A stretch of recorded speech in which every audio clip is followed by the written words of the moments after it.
What's the difference between a dose and a poison? Well, Paracelsus said that all substances are poisons. There is none that's not a poison. The right dose differentiates a poison and a remedy. Well, this graphic depicts that. We see efficacy on the y-axis versus dose on the x-axis. It's another example of a dose response for a single drug. On the far left, the red line, looking at the therapeutic dose response with the ED50 noted. The green line denotes a toxic curve with the TD50 noted. And let's think hard about the right-hand purple line, the lethal dose curve. How can you determine the dose that causes 50% of dead, the LD50 or the lethal dose 50%? Well, we really can't. This is where we use a quantile response, or the dose that causes death in 50% of the population.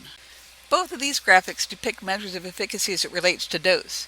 Experimentally, we might measure the number of mice responding to various doses of a drug, the graph on the left, a quantile response. We can apply this quantile response to the ED50 also, the graph on the right, the dose needed to produce effect in 50% of a population. Okay, so some more terminology. Let's start with the graphic again. On the y-axis we have E over E max. On the x-axis now we see the logarithm of the dose, and we sometimes do this just to straighten out the line in that interesting part where the ED50 or the TD50 would be seen. So we have the left-hand curve, the red line being our therapeutic curve, the right-hand line, the green line being our toxic curve. Our therapeutic index is the ratio between the toxic dose in 50% and the effective dose in 50%. A bigger number means a safer drug. In this case, the therapeutic index is 6. Our therapeutic range or window is a range of dose or concentration between the minimum effective dose or concentration and the maximum tolerated dose or concentration. It's seen as a double-headed blue arrow between the red and green curves. Our safety factor is a ratio between the toxic dose in 1% and the effective dose in 99%. In this case, it's 2. The dose that produces toxicity in 1% of the population is twice the dose that produces efficacy in 99% of the population.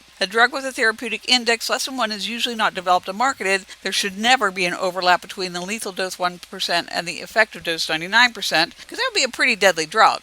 Hopefully by now it's becoming increasingly clear that no drug causes only a single specific effect. Even water is toxic at a high enough dose. Many drugs can bind to multiple receptor types with varying degrees of affinity and or activity. Binding to these off-target receptors can cause unwanted effects, the side effects, in a dose-dependent fashion. We can say that receptor affinity is selective. Drugs have a higher affinity for one receptor type than another. But as we increase the dose, we're going to start spilling over to turn on or block the lesser affinity receptors. The interaction isn't specific since the drug can bind to off-target receptors. Side effects can also occur when the drug binds to its target receptor, but the action produced is not one that we desire. For example, think about diphenhydramine. When given for allergies, Benadryl, the sleep-inducing effect is the side effect. But when given to induce sleep, Sominex, the allergy-reducing effect is a side effect. An important distinction is that agonists have both affinity and activity, while antagonists have only affinity. They lack the ability to turn the receptor on. Full agonists can completely activate the pathway that's modulated by the receptor,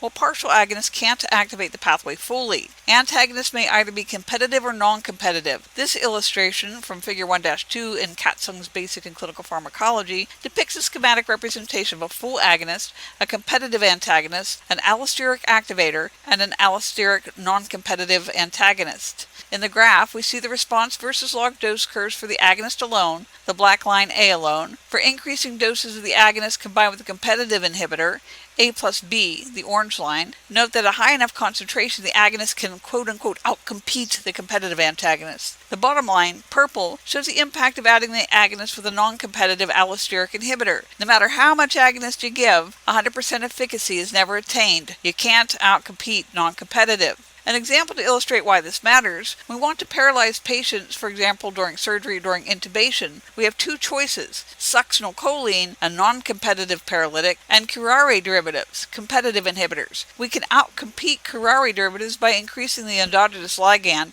acetylcholine, at the neuromuscular junction. The person will no longer be paralyzed and can operate their diaphragm to breathe independently. We can't outcompete succinylcholine because it's non-competitive. Ventilation will need to be provided until the drug wears off. If X is a concentration of drug that produces 100% of Emax, what happens if you increase the dose of drug to achieve a concentration of 2 times X?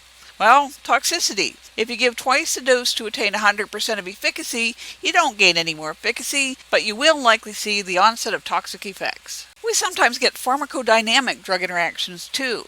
so we can get more than we expect. An additive effect is generally when you combine two drugs that have the same mechanism of action. 1 plus 1 equals 2. You get twice as much as you would expect when you add the second drug. Potentiation is where one drug increases the effect of another. For example, A plus B equals 2A plus B. An allosteric activator might do this. Synergy is where the combination of drugs is much greater than an additive effect. For example, sildenafil Viagra plus nitrates. 1 plus 1 equals 5. And this usually happens due to different mechanisms affecting different steps in the same pathway. We can also get less than we expect if we add a partial agonist to a full agonist. For example, buprenorphine being a partial opiate agonist that you've just prescribed for patient X, who, unbeknownst to you, is dependent upon hydrocodone, an opiate, for relief of back pain. He's angry because his pain is worse and he's yawning all the time and he has really severe diarrhea. The partial agonist outcompeted the full agonist and caused withdrawal.